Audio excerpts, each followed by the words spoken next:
Well, you just missed quite the bolt of thunder. I squealed, goodness me, it was quite something. Now we're heading to the breathtaking Takaka Hill in Golden Bay, where a rock cliff is becoming quite the tourist attraction. Visitors clip themselves to a steel wire and shimmy up the cliff. And remarkably, it's free of charge. Here's Michael Holland.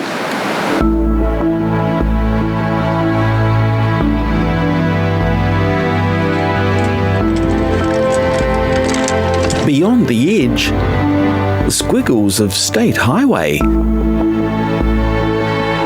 110 metres up, squiggles of steel rope. All set against a portrait of nature's perfection.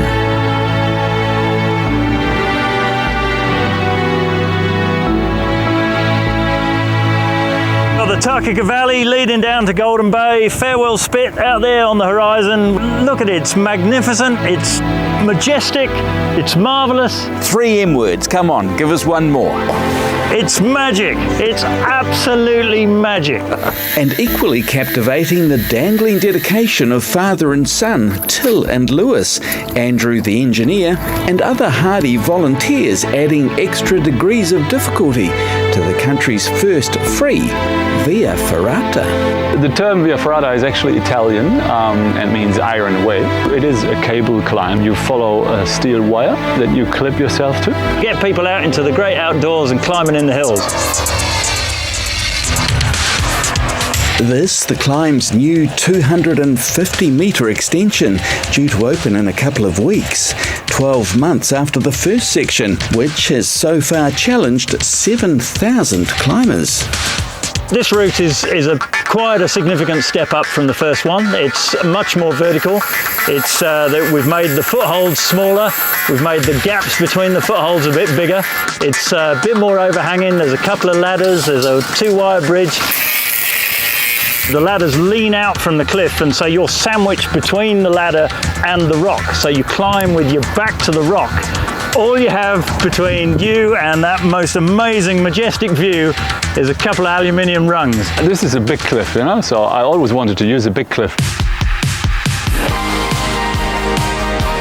Till Middelhalver beginning his search for a suitable cliff, soon after emigrating with his family from Germany 5 years ago.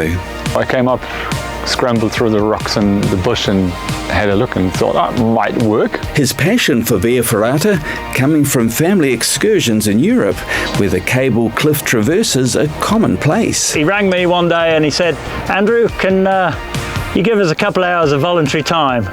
And I said to him, "Yeah, sure, what do you got in mind?" And he explained the project. I asked him if he could help me with an initial survey of the rock. I've now booked over 500 hours on this project, all non-chargeable. This is our standard anchor pin, 400mm long, and we're burying that typically 200mm into the rock here with an epoxy resin glue. Now we did some testing with some bars. We put 14 tons direct tension on those bars, and I stopped the test at that point. I thought 14 tons was enough. That's a pretty fat climber. The team taking advantage of closures of the highway below to jettison dozens of loose rocks in spectacular style. We want to challenge people, and they come here and they love the views, and then they look down like, "Ooh, holy moly." Yeah? And we try and bring them here in a safe way. To come to New Zealand and decide you're going to take this on is ballsy, and there's a lot of hard work, and I take my hat off to them. To run this, we set up an incorporated society with charitable status, because this is not commercial at all. We're not taking money from anyone for climbing this, but you need the right gear. So if you don't have the right gear, you can hire it for just $8. The pièce de résistance of the route has got to be the gear shop Skybench. It's the perfect spot to stop and take a rest halfway up. It is probably the best publicly accessible park bench in the country.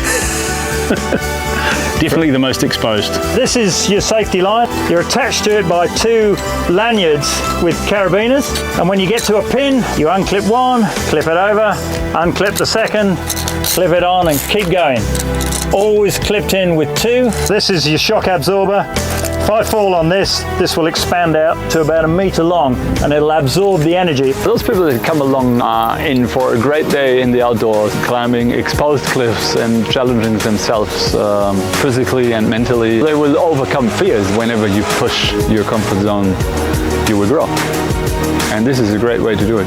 I've loved every minute of the construction works. We've had a lot of fun putting this together. It's been a great challenge, and we really hope that thousands of people enjoy it.